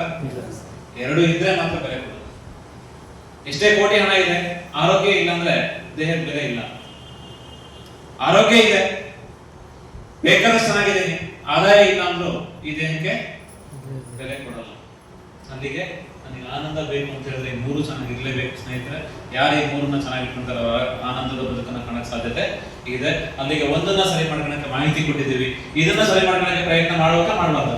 ಮಾಡಬೇಕು. ಅದಕ್ಕೂ ನಾಲೆಜ್ ಬೇಕಾ ಬೇಡ? ಬೇಕು. ಆದಾಯನ ಯಾಕೆ ಹೆಚ್ಚಿಗೆ ಮಾಡ್ಕೋಬೇಕು? ಆದಾಯದ ಆರೋಗ್ಯ ಯಾಕೆ ಬೇಕು ನಮಗೆ? ಆದಾಯ ಇಲ್ವಾ ಆಗದ? ಈಗ ಆದಾಯ ಇಲ್ವಾ ಆಗದ? ಕೂತಿರೋರು ಯಾರಿಗೂ ಆಗುತ್ತೆ ಸರ್. ಇದೆ ಸರ್. ಮತ್ತೆ ಯಾಕೆ ಕೂತಿದೀವಿ? ಆದಾಯ ಇನ್ನೂ ಕೂತಿದೀವಿ ಅಂದ್ರೆ ಯಾಕೆ ಕೂತಿದೀವಿ? ಆರೋಗ್ಯ ಸರ್. ಆದಾಯದಲ್ಲಿ ಆನಂದದ ಜೀವನ ನಡೆಸಕ್ಕೆ ಕಷ್ಟ ಆಗ್ತಾ ಇದೆ. ಅಲ್ಲಿಗೆ ಆದಾಯ ಯಾಕೆ ಇವತ್ತು ನಮಗೆ ಬೇಕು ಅಂತ ಬಂದಾಗ, ಇವತ್ತಿನ ಪ್ರೆಸೆಂಟ್ ಸಿಚುವೇಶನ್ ಏನಾಗಿದೆ ಅಂತ ಹೇಳಿದ್ರೆ, ಎಕ್ಸ್ಪೆನ್ಸ್ ಹೆಚ್ಚಿಗೆ ಆಗ್ತಿದೆ, ಕಡಿಮೆ ಆಗ್ತಿದೆ? ಹೆಚ್ಚಿಗೆ ಆಗ್ತಿದೆ. ಖರ್ಚುಗಳ ದಾರಿಗಳು ಹೆಚ್ಚಿಗೆ ಆಗ್ತಿದೆ, ಕಡಿಮೆ ಆಗ್ತಿದೆ? ಹೆಚ್ಚಿಗೆ ಆಗ್ತಿದೆ. 1+1+1+1+1 ಒಂದಕ್ಕೊಂದು ಆಡ್ ಆಗ್ತಿದೆ. ಏನಾಗ್ತಿದೆ? ಖರ್ಚಿನ ದಾರಿಗಳು ನಮ್ಮ ಜೀವನದಲ್ಲಿ ಒಂದಕ್ಕೊಂದು ಪ್ಲಸ್ ಆಗ್ತಾನೆ ಹೋಗುತ್ತೆ. ಬಿಟ್ರೆ ಇನ್ ಮುಂದೆ ಅದು ವಾಪಸ್ ಬರೋಕೆ ಸಾಧ್ಯತೆ ಇದೆಯಾ? ಇಲ್ಲ ಸರ್. 40 ವರ್ಷದಿಂದ ಇರೋ ಖರ್ಚು ಇವತ್ತು ಅದೇ ಇದೆಯಾ? ಇಲ್ಲ ಅದಕ್ಕಿಂತ ಕಡಿಮೆ ಆಗಿದೆ, ಜಾಸ್ತಿ ಆಗಿದೆ? 20 ವರ್ಷದಿಂದ ಇರೋ ಖರ್ಚು ಇವತ್ತು ಅದೇ ಇದೆಯಾ? ಅದಕ್ಕಿಂತ ಜಾಸ್ತಿ ಆಗಿದೆ, ಕಡಿಮೆ ಆಗಿದೆ? ಜಾಸ್ತಿ ಆಗಿದೆ. ಅಲ್ಲಿಗೆ ಇನ್ ಮುಂದೆ ಹೆಚ್ಚಿಗೆ ಆಗುತ್ತಾ, ಕಡಿಮೆ ಆಗುತ್ತಾ? ಹೆಚ್ಚಿಗೆ ಆಗುತ್ತೆ. ಹೆಚ್ಚಿಗೆ ಆಗುತ್ತೆ. ಅಲ್ಲಿಗೆ ಈ ಖರ್ಚುಗಳನ್ನ ನಿಭಾಯಿಸಿದ್ರೆ ಆನಂದ ಇರುತ್ತಾ? ನಿಭಾಯಿಸ್ತಾನೆ ಅದನ್ನ ತ್ಯಾಗ ಮಾಡ್ತಾ ಹೋದ್ರೆ ಆನಂದ ಇರುತ್ತೆ. ಖರ್ಚು ಅಂದ್ರೆ ಏನು? ನನಗೆ ಬೇಕು ಅಂತ ಮೂಲ ಸೌಕರ್ಯಗಳನ್ನ ನೋಡ್ತೀವಿ, ಅದ್ರ ಮೇಲೆ ಏನು ಹಣ ಇರುತ್ತೆ ಅದು ನಮಗೆ ಕಾಸ್ಟ್ಲಿ ಆಗುತ್ತೆ. ಇವತ್ತು ನನ್ನ ಬದುಕಿಗೆ ಬೇಕೇ ಬೇಕಾಗಿರ್ತಕ್ಕಂಥ ಮೂಲ ಸೌಕರ್ಯಗಳು, ಮೂಲ ವಿಚಾರಗಳು ಅಂತ ಬಂದಿದೆ. ಇವತ್ತು ನಿಮ್ಗೆ ಕೊಳ್ಳಕ್ಕಾಗಲ್ಲ ಅಂತ ಬಂದಾಗ ಏನ್ ಬೇಕು ಅಂತ ನಾವು ಇಷ್ಟಪಡ್ತೀವಿ, ಅದನ್ನ ಪಡ್ಕೊಳಕ್ ಆಗ್ಲಿಲ್ಲ ಅಂದ್ರೆ ನಮಗೆ ಆನಂದ ಇರುತ್ತಾ? ಸಾಧ್ಯನೇ ಇಲ್ಲ. ಇದನ್ನ ಸರಿ ತೂಗಿಸ್ಬೇಕು ಅಥವಾ ಮ್ಯಾನೇಜ್ ಮಾಡ್ಬೇಕು ಅಂದ್ರೆ ನಮಗೆ ದಾರಿ ಇರೋದು ಯಾವ್ದ್ರಿಂದ ಮಾತ್ರ? ಇನ್ಕಮ್, ಆದಾಯ. ಆದಾಯದಿಂದ ಮಾತ್ರ. ಇನ್ಕಮ್ ಅಂತ ಹೇಳಿದ್ರೆ ಆದಾಯದಿಂದ ಮಾತ್ರ ನಮ್ಮ ಖರ್ಚನ್ನ ಎಷ್ಟೇ ಹೆಚ್ಚಿಗೆ ಆದ್ರೂ ಅದನ್ನ ಸರಿ ತೂಗಿಸ್ಬೇಕು, ಅದನ್ನ ಮ್ಯಾನೇಜ್ ಮಾಡಕ್ ದಾರಿ ಇರೋದು ಯಾವ್ದ್ರಲ್ಲಿ? ಆದಾಯದಲ್ಲಿ ಮಾತ್ರ ಇರೋದು. ಆದ್ರೆ ಇವತ್ತು ಆದಾಯದ ಮಾರ್ಗಗಳು ಎಷ್ಟಿದೆ ಮಾತಾಡೋಣ. ಕಾಮನ್ ಆಗಿ ಇವತ್ತು ಎಲ್ಲರದ್ದು ಮಾತಾಡಕ್ ಹೋದ್ರೆ ಎಲ್ಲರದ್ದು ಆದಾಯದ ಮಾರ್ಗ ಒಂದೇ ದಾರಿ ಇಟ್ಕೊಂಡಿದೆ. ಖರ್ಚಿನ ದಾರಿಗಳು ದಿನೇ ದಿನೇ ಹೆಚ್ಚಿಗೆ ಆಗ್ತಾ ಇದೆ. ಅದರ ಆದಾಯದ ದಾರಿ ಮಾತ್ರ ಎರಡು ಮಾಡಬಾರ್ದು, ಎರಡು ದೋಣಿ ಮೇಲೆ ಕಾಳು ಇಡಬಾರ್ದು. ಇವತ್ತು ಇದೇ ಡೈಲಾಗ್ ಬರೋದು, ಇದೇ ಡೈಲಾಗ್ ಬರೋದು. ಏನಾದ್ರು ಮಾಡ್ತೀನಿ ಅಂತ ವಾಪಸ್ ಏನ್ ಹೇಳ್ತಾರೆ? ಏನೋ ಒಂದು ಮಾಡ್ತಾ ಇದ್ದೆ. ಇವತ್ತು ದುಡಿಮೆ ದಾರಿಗಳನ್ನ ಇದನ್ನ ಸರಿ ತೂಗಿಸ್ಬೇಕಾದ್ರೆ ದುಡಿಮೆ ದಾರಿಗಳನ್ನ ಜೋಡಿಸ್ಕೋಬೇಕಾ, ಏನಾದ್ರು ಕಳ್ಕೋಬೇಕಾ? ಜೋಡಿಸ್ಕೋಬೇಕು. ಇವತ್ತು ಏನ್ ಮಾಡ್ತಾ ಇದೀವಿ? ಕಳ್ಕೊಳ್ತಾ ಇದೀವಿ. ಜೋಡಿಸ್ಕೊಂಡ್ರೆ ಅನುಕೂಲ ಇದೆಯಾ, ಕಳ್ಕೊಂಡ್ರೆ ಅನುಕೂಲ ಇದೆಯಾ? ಜೋಡಿಸ್ಕೊಂಡ್ರೆ. ಇವತ್ತು ಜೋಡಿಸ್ಕೊಳ್ಳೋದ್ರ ಬಗ್ಗೆ ಶಿಕ್ಷಣ ಇದೆಯಾ ನಮಗೆ? ಇವತ್ತೇನು ಅಕಾಡೆಮಿಕ್ ಎಜುಕೇಶನ್ ಇದೆ, ನೀನು ಇನ್ನೊಬ್ರು ಕೆಳಗಡೆ ಅವ್ರು ಹೇಳ್ದಂಗೆ ಕೆಲಸ ಮಾಡೋದು ಹೆಂಗೆ ಅಂತ ಹೇಳ್ಕೊಡ್ತಿದ್ದಾರೆ ಬಿಟ್ರೆ ಒಂದು ಕಡೆ ಇಟ್ಕೊಂಡು 10 ದಾರಿಯಲ್ಲಿ ದುಡಿಮೆ ಮಾಡೋದು ಹೆಂಗೆ ಅಂತ ಹೇಳ್ಕೊಡ್ತಾ ಇಲ್ಲ. ಇವತ್ತು ಅದಕ್ಕೆ ವೇದಿಕೆ ಇದಾವೆ, ಬಟ್ ಅದಕ್ಕೆ ಶಿಕ್ಷಣ ಕೊಡ್ತಾ ಇಲ್ಲ. ಅದು ನಮ್ಮಲ್ಲಿ ಇಲ್ಲಿ ತಂದು ನಿಲ್ಲಿಸಿದೆ. ದುಡಿಮೆ ದಾರಿಗಳನ್ನ ಜೋಡಿಸ್ಕೊಳ್ಳೋದಕ್ಕೆ ಇವತ್ತು ಶಿಕ್ಷಣದ ಅವಶ್ಯಕತೆ ಇದೆ. ಅದಕ್ಕೆ ಬೇಕಾಗಿರ್ತಕ್ಕಂಥ ನಾಲೆಡ್ಜಿನ ಅವಶ್ಯಕತೆ ಇದೆ. ಇವತ್ತು ನಾವೇನ್ ಮಾಡ್ತಾ ಇದೀವಿ? ನಾವು ತಗೊಂಡಿರ್ತಕ್ಕಂಥ ಶಿಕ್ಷಣದಲ್ಲಿ ಒಂದನ್ನು ಮಾತ್ರ ಮಾಡಕ್ ಹೋಗ್ತಾ ಇದೀವಿ. ಇದ್ರಲ್ಲಿ ಬರ್ತಕ್ಕಂಥ ದುಡಿಮೆ ನಮ್ಮ ಬದುಕನ್ನ ಕಟ್ಟುತ್ತಾ ಕೇಳಿದ್ರೆ ಯಾವ ಕಾರಣಕ್ಕೂ ಕಟ್ಟಲ್ಲ ಸ್ನೇಹಿತರೆ. ದುರಂತದ ಹಾದಿಯಲ್ಲಿ ಸಾಕ್ತಾ ಇದೀವಿ.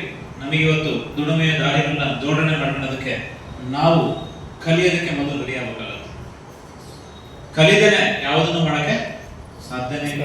ಇದಕ್ಕೆ ಹೆಂಗೆ ಕಲಿಯೋದಕ್ಕೆ ರೆಡಿ ಇದೀವೋ ಇದಕ್ಕೂ ಕಲಿಬೇಕಾಗುತ್ತೆ, ಅದಕ್ಕೂ ನಾಲೆಡ್ಜಿನ ಅವಶ್ಯಕತೆ ಇದೆ. ಟೀಮ್ ಒನ್ ಇಂಡಿಯಾ ಆ ನಾಲೆಡ್ಜನ್ನು ಕೊಡುತ್ತೆ, ಇಲ್ಲಿ ಕೊಡಲ್ಲ, ಇಲ್ಲಿ ಕೊಡಲ್ಲ. ಬ್ರೈಫ್ ಆಗಿ ಹೇಳ್ತೀನಿ, ನಿಮಗೆ ಆಸಕ್ತಿ ಇದೆ ಅಂದ್ರೆ ಆಯಾ ಕಾರ್ಯಕ್ರಮಗಳಿಗೆ ಒಂದು ಭಾಗವಹಿಸಕ್ಕೆ ಏನ್ ಬೇಕು ಪ್ಲಾನ್ ಮಾಡಿ.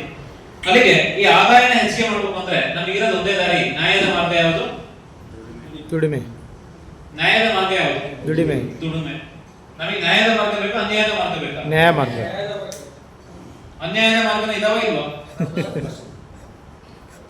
ಆದಾಯನ ಗಳಿಸಕ್ಕೆ ನ್ಯಾಯದ ಮಾರ್ಗ ಯಾವುದು ಅಂತ ಕೇಳಿದ್ರೆ ದುಡಿಮೆ, ಅನ್ಯಾಯದ ಮಾರ್ಗ ಯಾವುದು ಅಂತ ಕೇಳಿದ್ರೆ ದರೋಡೆ. ಎರಡಕ್ಕೂ ಡಿಫ್ರೆನ್ಸ್ ಏನು ಕೇಳಿದ್ರೆ, ದುಡಿಮೆ ಅಂತ ಹೇಳಿದ್ರೆ ಒಳ್ಳೆಯದನ್ನ ಮಾಡ್ತಾ, ಒಳ್ಳೆ ರೀತಿಯಲ್ಲಿ ಒಳ್ಳೆದನ್ನ ಮಾಡ್ತಾ. ಒಳ್ಳೇದ್ ಮಾಡೋದಂದ್ರೆ ಏನು ಅಂತ ಹೇಳಿದ್ರೆ, ಯಾರಿಗೆ ಆಲ್ರೆಡಿ ಸಮಸ್ಯೆ ಇರುತ್ತೆ, ಸಮಸ್ಯೆ ಇರುವವರಿಗೆ ಸಮಸ್ಯೆನ ಅರ್ಥ ಮಾಡ್ಕೊಂಡು ಆ ಸಮಸ್ಯೆಗೆ ಯಾರು ಸೂಕ್ತ ಪರಿಹಾರನ ಒದಗಿಸ್ತಾರೆ, ಯಾರು ಸೂಕ್ತ ಪರಿಹಾರನ ಒದಗಿಸೋದ್ರ ಮುಖಾಂತರ ಅವರ ಆನಂದದಲ್ಲಿ, ಅವರ ಆಶೀರ್ವಾದದ ಮುಖಾಂತರ ನನಗೊಂದು ಆದಾಯ ಬಂದ್ರೆ ಅದೇ ದುಡಿಮೆ.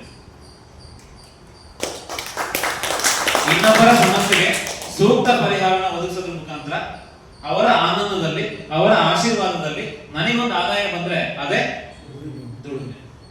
ದರೋಡೆ ಅಂದ್ರೆ ಏನು? ಅಲ್ಲಿ ಇನ್ನೊಬ್ಬರ ಸಮಸ್ಯೆಗೆ ಪರಿಹಾರ ಇರಲ್ಲ, ಇನ್ನೊಬ್ಬರಿಗೆ ಸಮಸ್ಯೆನ ಕೊಟ್ಟು, ಇನ್ನೊಬ್ಬರಿಗೆ ಸಮಸ್ಯೆನ ಕೊಟ್ಟು, ಇನ್ನೊಬ್ಬರ ನೋವಿನಲ್ಲಿ, ಇನ್ನೊಬ್ಬರ ಶಾಪದಲ್ಲಿ ನನಗೆ ಆದಾಯ ಬಂದ್ರೆ ಅದೇ ದರೋಡೆ. ದರೋಡೆ ಅಂದ್ರೆ ರಾತ್ರಿ ಹೋಗಿ ಕಳ್ತನ ಮಾಡಿದ್ರೆ ಮಾತ್ರ ದರೋಡೆ ಅಲ್ಲ, ಇವತ್ತು ಪ್ರೊಫೆಷನಲ್ ದರೋಡೆ ತುಂಬಾ ನಡೀತಾ ಇದೆ. ನಮಗೆ ಅದು ಬೇಕಾ? ಇಲ್ಲಿ ನಾವು ನಿಮಗೆ ಹೇಳಿಕೊಟ್ಟಿರೋದು ದುಡಿಮೆಯ ಮುಖಾಂತರ ಒಂದು ಆದಾಯ ಗಳಿಕೆ ಮಾಡಕ್ಕೆ ದಾರಿ ಇದೆ. ದುಡಿಮೆ ಅಂತ ಬಂದ್ರೆ ಸಮಸ್ಯೆಗೆ ಪರಿಹಾರ ಅಂತ ಹೇಳಿದ್ರೆ ನಮ್ಮ ಹತ್ರ ಏನ್ ಸಮಸ್ಯೆಗಳಿದಾವೆ? ದುಡಿಮೆಗೆ ಬರೋದು ಮೂರೇ ವಿಚಾರ ಸ್ನೇಹಿತರೆ. ಅಲ್ಲಿ ಸಮಸ್ಯೆ ಇರುತ್ತೆ, ಏನಿರುತ್ತೆ? ಸಮಸ್ಯೆ. ಇನ್ನೊಂದ್ ಕಡೆಗೆ ಪರಿಹಾರ ಇರುತ್ತೆ, ಇನ್ನೊಂದ್ ಕಡೆಗೆ ಆದಾಯ ಇರುತ್ತೆ. ದುಡಿಮೆಯಲ್ಲಿ ಮೂರೇ ವಿಚಾರ ಇರೋದು. ದುಡಿಮೆ ಬರೋದು ಹೇಗೆ ಕೇಳಿದ್ರೆ ಈ ಮೂರು ವಿಚಾರದಿಂದನೇ ಬರೋದು. ದುಡಿಮೆಯ ಮೂರು ವಿಚಾರಗಳು ಯಾವುದು ಕೇಳಿದ್ರೆ, ದುಡಿಮೆಯ ಒಂದು ವೇದಿಕೆಯಲ್ಲಿ ಅಲ್ಲಿ ಸಮಸ್ಯೆಗಳಿರುತ್ತೆ, ಸಮಸ್ಯೆ ಎಲ್ಲರಿಗೂ ಇರುತ್ತೆ, ಪರಿಹಾರ ಒಂದ್ ಕಡೆ ಇರುತ್ತೆ, ಆದಾಯ ಇನ್ನೊಂದ್ ಕಡೆ ಇರುತ್ತೆ. ಆದ್ರೆ ಸಮಸ್ಯೆಯನ್ನ ಅರ್ಥ ಮಾಡ್ಕೊಂಡು ಯಾರು ಅದಕ್ಕೆ ಬೇಕಾಗಿರೋ ಪರಿಹಾರನ, ಸೂಕ್ತ ಪರಿಹಾರನ ಕೊಡೋದಕ್ಕೆ ರೆಡಿಯಾಗಿ ಆ ಪರಿಹಾರನ ಯಾರು ಕೊಡ್ತಾರೆ ಅವ್ರಿಗೆ ಸಿಗೋದು ಯಾವುದು? ಆದಾಯ. ಎಲ್ಲದೂ ಎಲ್ಲರಿಗೂ ಸಿಗಲ್ಲ. ಸಮಸ್ಯೆ ಎಲ್ಲರಿಗೂ ಸಿಗುತ್ತೆ, ಸಮಸ್ಯೆ ಎಲ್ಲರಿಗೂ ಸಿಗುತ್ತೆ, ಆದ್ರೆ ಆದಾಯ ಸಿಗ್ಬೇಕಾದ್ರೆ ಅದಕ್ಕೆ ಪರಿಹಾರ ಕೊಡೋದನ್ನ ಕಲಿತು ಆ ಪರಿಹಾರನ ಯಾರು ಕೊಡ್ತಾರೆ ಅವರೇ ಸಿಗೋದು ಆದಾಯ. ಪರಿಹಾರ ಕೊಡೋದನ್ನ ಕಲಿತು ಪರಿಹಾರನ ಯಾರು ಕೊಡ್ತಾರೆ ಅವರಿಗೆ ಸಿಗೋದು ಆದಾಯ, ಅದೇ ದುಡಿಮೆ. ಹಂಗಂತ ಹೇಳಿ ಎಲ್ಲರಿಗೂ ಆಗ್ಬಿಡುತ್ತಾ? ಇಲ್ಲ. ಯಾರು ಪರಿಹಾರನ ಕಲಿತೀರಿ, ಯಾರು ಪರಿಹಾರನ ಕೊಡ್ತೀರಿ, ಕೊಡೋರಿಗೆ ಸಿಗೋದು ಆದಾಯ. ಇಲ್ಲಿ ಈಗ ಯಾವ ತರ ಇದೆ ಸರ್ ದುಡಿಮೆಗೆ ಅವಕಾಶ ಕೇಳಿದ್ರೆ, ಇವತ್ತು ನಮ್ಮ ಎದುರುಗಡೆಗೆ ಆರೋಗ್ಯದ ಸಮಸ್ಯೆ ದೊಡ್ಡಕ್ಕಿದೆಯಾ ಸಣ್ಣಕ್ಕಿದೆಯಾ? ದೊಡ್ಡಕ್ಕೆ. ದುಡಿಮೆ ಮಾಡಕ್ಕೆ ಏನ್ ಬೇಕು? ಒಂದ್ ಕಡೆ ಸಮಸ್ಯೆ ಇರುತ್ತಲ್ವಾ? ಟೀಮ್ ಒನ್ ಇಂಡಿಯಾ ಈ ಒಂದು ಅಭಿಯಾನದಲ್ಲಿ ದುಡಿಮೆಯ ವೇದಿಕೆ ಇದೆ ಅಂತ ಕೂತಿದ್ದೀರಿ ಅಂದ್ರೆ ಯಾವ ರೀತಿ ಇದೆ ಅಂತ ಬೇಕಲ್ವಾ ನಿಮಗೂ? ಇಲ್ಲಿ ಸಮಸ್ಯೆಗೆ ಪರಿಹಾರ ಕೊಡ್ಬೇಕು ಅಂದ್ರೆ ನಮ್ಮ ಹತ್ರ ಯಾವ ಸಮಸ್ಯೆ ಇದೆ ಈಗ ಎದುರುಗಡೆಗೆ? ಆರೋಗ್ಯ. ಎಲ್ಲರ ಮನೆಯಲ್ಲಿ ಇರೋ ಸಮಸ್ಯೆ ಯಾವುದು? ಆರೋಗ್ಯದ ಸಮಸ್ಯೆನ ಎದುರಿಸ್ತಾ ಇದ್ದಾರೆ. ಎಲ್ಲರೂ ಪರಿಹಾರ ಹುಡುಕ್ತಾ ಇದಾರೆ ಇಲ್ವಾ? ಸೂಕ್ತ ಪರಿಹಾರ ಹುಡುಕ್ತಾ ಇದಾರ ಅಥವಾ ಹಿಂಗ್ ಬೇಕಂತ ನೋಡ್ತಾ ಇದಾರ? ಸೂಕ್ತ ಪರಿಹಾರ. ಎಲ್ಲರೂ ಸೂಕ್ತ ಪರಿಹಾರನ ಹುಡುಕ್ತಾ ಇದ್ದಾರೆ. ಬೆಳಗ್ಗೆಯಿಂದ ಕೊಟ್ಟಿರ್ತಕ್ಕಂಥ ಮಾಹಿತಿ ಇವತ್ತಿನ ಸಮಸ್ಯೆಗೆ ಸೂಕ್ತ ಪರಿಹಾರ ಆಗಿದೆಯಾ ಆಗಿಲ್ವಾ? ಅದು ಆಗಿದೆ ಸರ್. ಸೂಕ್ತ ಪರಿಹಾರ ಇದೆಯಾ ಇಲ್ವಾ? ಇದೆ ಸರ್. ಸೂಕ್ತ ಪರಿಹಾರ ಇದೆ. ಸೂಕ್ತ ಪರಿಹಾರ ಇದೆ ಅಂದ್ರೆ ಅದನ್ನ ಅರ್ಥ ಮಾಡ್ಕೊಂಡು ನಾವು ಇನ್ನೊಬ್ರಿಗೆ ಕೊಟ್ರೆ ಕೊಡೋರಿಗೆ ಏನ್ ಸಿಗುತ್ತೆ? ಆದಾಯ. ಕೊಟ್ಟೋರಿಗೆ ಸಿಗುತ್ತದು. ಕೊಡೋದು ಯಾವಂತ ತೀರ್ಮಾನ ಯಾರು ಮಾಡಬೇಕು? ನಾನ್ ಕೊಟ್ರೆ ನನಗೆ ಸಿಗುತ್ತೆ, ನೀವು ಕೊಟ್ರೆ ನಿಮಗೆ ಸಿಗುತ್ತೆ, ಇನ್ನೊಬ್ರು ಕೊಟ್ರೆ ಇನ್ನೊಬ್ರು ಸಿಗುತ್ತೆ. ಯಾರು ಪರಿಹಾರನ ಅರ್ಥ ಮಾಡ್ಕೊಂಡು ಇನ್ನೊಬ್ಬರ ಸಮಸ್ಯೆಗೆ ಪರಿಹಾರನ ಕೊಡ್ತಾರೋ ಅವ್ರಿಗೆ ಸಿಗೋದು ಆದಾಯ. ಸಮಸ್ಯೆ ಅಂತೂ ಎಲ್ಲರ ಮನೆಯಲ್ಲೂ ಇದೆ, ಪರಿಹಾರ ಈಗ ನಿಮ್ ಕೈಯಲ್ಲಿದೆ, ಎಲ್ಲರ ಕೈಯಲ್ಲೂ ಇಲ್ಲ. ಪರಿಹಾರ ಯಾರ ಕೈಯಲ್ಲಿದೆ? ಬೆಳಿಗ್ಗೆ ಕೊಟ್ಟಿರ್ತಕ್ಕಂಥ ಸೆಷನ್ ಅಲ್ಲಿ ಪರಿಹಾರ ಇದೆ, ಅದು ಯಾರಿಗೆ ಗೊತ್ತಾಗಿದೆ? ಮೊದಲು ನಿಮಗೆ ಗೊತ್ತಾಗಿದೆ. ನೀವು ಅದನ್ನ ಅರ್ಥ ಮಾಡ್ಕೊಂಡು ಇನ್ನೊಬ್ರಿಗೆ ಪರಿಹಾರ ಕೊಟ್ರೆ ಅಲ್ಲೇ ಬರೋದು ಆದಾಯ. ನೀವು ಕೊಡ್ತೀರೋ ಅಥವಾ ಬೇರೆಯವರಿಗೆ ಅವಕಾಶ ಬಿಟ್ಟು ಕೊಡ್ತಿರೋ ತೀರ್ಮಾನ. ಸಮಸ್ಯೆ ಅಂತೂ ದೊಡ್ಡದಿದೆ ಸರ್. ದೊಡ್ಡ ಸಮಸ್ಯೆ ಇದ್ರೆ ಆದಾಯ ದೊಡ್ಡ ಬರಕ್ಕೆ ದಾರಿ ಇರುತ್ತಾ ಇರಲ್ಲ? ದೊಡ್ಡ ಸಮಸ್ಯೆ ಇದ್ರೆ ಆದಾಯಕ್ಕೂ ದೊಡ್ಡ ದಾರಿ ಇರುತ್ತೆ. ನೀವು ವಕೀಲರದ್ದು ಉದಾಹರಣೆ ತಗೊಳ್ಳೋದಾದ್ರೆ, ತಾಲೂಕು ಮಟ್ಟದ ಕೋರ್ಟ್ ಲಾಯರಿಗೆ ದುಡ್ಡು ಜಾಸ್ತಿ ಇದೆಯಾ, ಜಿಲ್ಲಾ ಮಟ್ಟದ ವಕೀಲರಿಗೆ ದುಡ್ಡು ಜಾಸ್ತಿ ಇರುತ್ತಾ? ಜಿಲ್ಲಾ ಜಿಲ್ಲಾ ಮಟ್ಟದ ವಕೀಲರಿಗೆ ಫೀಸ್ ಜಾಸ್ತಿ ಇರುತ್ತಾ? ಹೈಕೋರ್ಟ್ ಇವರಿಗೆ ಫೀಸ್ ಜಾಸ್ತಿ ಇರುತ್ತಾ? ಹೈಕೋರ್ಟ್ ಹೈಕೋರ್ಟ್ಗೆ ಲಾಯರಿಗೆ ಹೋಲಿಕೆ ಮಾಡಿದ್ರೆ ಸುಪ್ರೀಂ ಕೋರ್ಟ್ ಅಲ್ಲಿ ಜಾಸ್ತಿ ಇರುತ್ತಾ, ಇವರಿಗೆ ಜಾಸ್ತಿ ಇರುತ್ತಾ? ಸುಪ್ರೀಂ ಯಾಕೆ ಅದು ವೇರಿಯೇಷನ್ ಇರೋದು?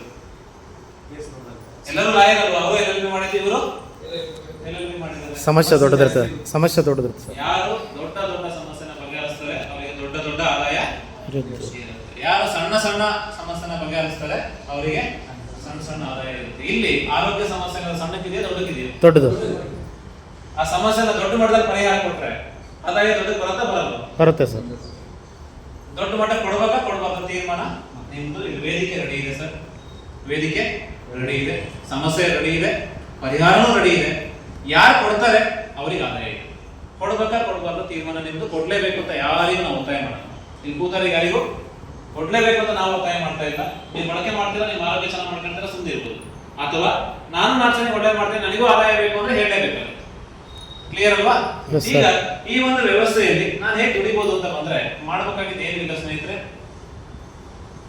ಸರಳವಾಗಿ ತಿಂಗಳಿಗೆ 5,000, 10,000, 20,000, 30,000 ದುಡಿಮೆ ಮಾಡೋದಿಲ್ಲ ಯಾವ ರೀತಿಯಲ್ಲೂ ಕಷ್ಟ ಇಲ್ಲ. ಯಾಕಂದ್ರೆ ಬೇರೆ ವ್ಯವಸ್ಥೆ ಒಳಗಡೆಗೆ ದುಡಿಮೆ ಮಾಡ್ಬೇಕು ಅಂತ ಹೇಳಿದ್ರೆ ಒಂದು ತಿಂಗಳು ನಮಗೆ ಆದಾಯದ ಒಂದು ಅವಕಾಶ ಬೇಕು ಅಂತ ಬಂದಾಗ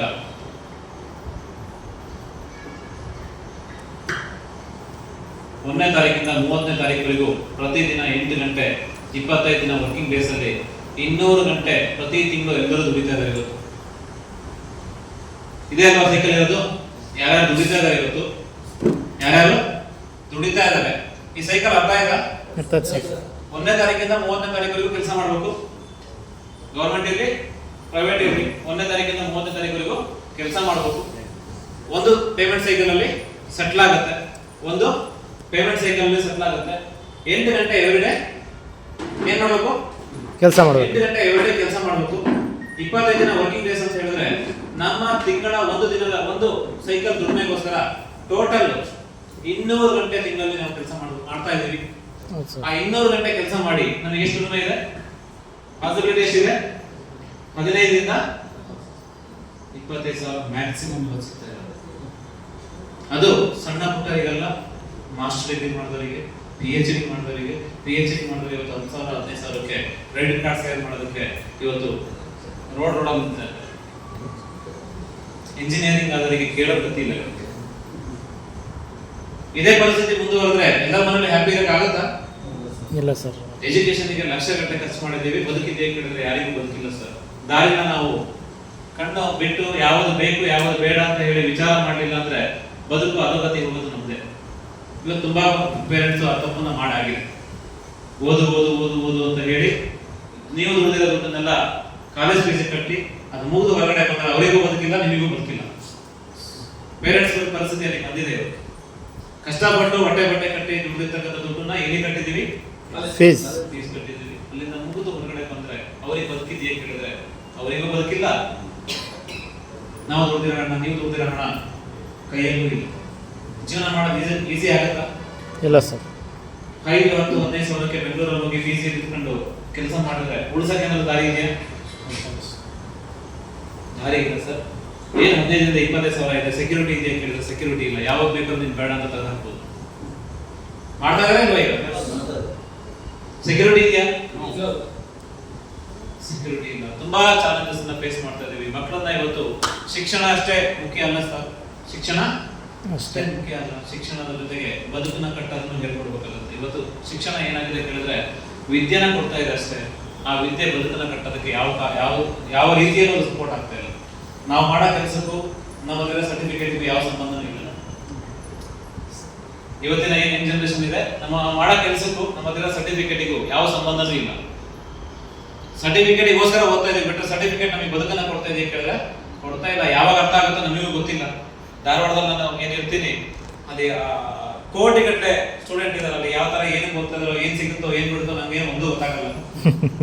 ಮುಗಿದಾಗ ನಾವು ಪರಿಸ್ಥಿತಿ ಏನಾಗ್ಬೋದು, ಇವತ್ತೇ ಈ ಪರಿಸ್ಥಿತಿ ಇದೆ ಅಂದ್ರೆ 5 ವರ್ಷದ ನಂತರ ಎಲ್ಲಿಗೆ ಹೋಗುತ್ತಾ ಗೊತ್ತಿಲ್ಲ. ರಿಲಯನ್ಸ್ ಅಲ್ಲಿ 9,000 ಜನನ ಕಿಕ್ಔಟ್ ಮಾಡ್ತಾ ಇದ್ದಾರೆ. ಅದು ಯಾವುದೂ ನಿಲ್ಸಲ್ಲ. ಬಂತು ಅಂತ ಹೇಳಿದ್ರೆ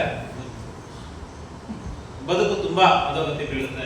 ಇದೇನಿದೆ ನೀವು ಯಾವುದ್ರಲ್ಲೂ ಸೆಕ್ಯೂರಿಟಿ ಸಿಗಲ್ಲ ಸರ್. ನಾವು ದುಡಿಮೆಯ ಮಾರ್ಗಗಳನ್ನ ಯಾವ್ಯಾವ ರೀತಿಯಲ್ಲಿ ನಮ್ಮ ಸ್ಕಿಲ್ ಹಾಕಿ ಮಾಡೋಕ್ಕಾಗತ್ತೆ ಅನ್ನೋದ್ರ ಕಡೆ ಗಮನ ಕೊಡಲೇಬೇಕು. ಯಾರ್ಯಾರು ಪೇರೆಂಟ್ಸ್ ಕೂತಿದ್ರಿ, ಸ್ವಲ್ಪ ನಿಮ್ಮ ಮಕ್ಕಳ ಭವಿಷ್ಯದ ದೃಷ್ಟಿಯಲ್ಲಿ ಯೋಚನೆ ಮಾಡಿ. ನಿಮಗೆ ಅಂತ ಅಲ್ಲ ಇದು, ನಿಮ್ಮ ಮಕ್ಕಳ ಭವಿಷ್ಯದ ದೃಷ್ಟಿಯಲ್ಲಿ ಅವರಿಗೆ ಒಂದು ವೇದಿಕೆ ಹಾಕೊಡಕ್ಕೆ ಏನ್ ಬೇಕು ಪ್ಲಾನ್ ಮಾಡಿ. ಇಲ್ಲ ವೇದಿಕೆ ರೆಡಿ ಇದೆ, 200 ಗಂಟೆ ಕೆಲಸ ಮಾಡಿ 15,025 ದುಡಿಮೆ ಮಾಡೋ ಜಾಗದಲ್ಲಿ ನಮ್ಮ ಈ ಅಭಿಯಾನದಲ್ಲಿ ಎಲ್ಲರಿಗೂ ಬೇಕಾ ಬೇಡವಾ ಈ ವಿಚಾರ? ಬೇಕು ಸರ್. ಇವತ್ತು ನಾವು ಕೊಟ್ಟಿರ್ತಕ್ಕಂಥ ಮಾಹಿತಿ ಗದಗದಲ್ಲಿ ಎಷ್ಟು ಜನಕ್ಕೆ ಗೊತ್ತಿದೆ? ಇಲ್ಲಿರೋನ್ನ ಬಿಟ್ರೆ ಕಡಿಮೆ ಸರ್. ಹಾಲ್ ಒಳಗಡೆ ಏನ್ ಜನ ಇತ್ತು, ಆ ಜನ ಬಿಟ್ರೆ ಬೇರೆ ಕೇಳಿದ್ರೆ ಗೊತ್ತಾಗುತ್ತೆ ಇದು? ಇಲ್ಲ ಸರ್.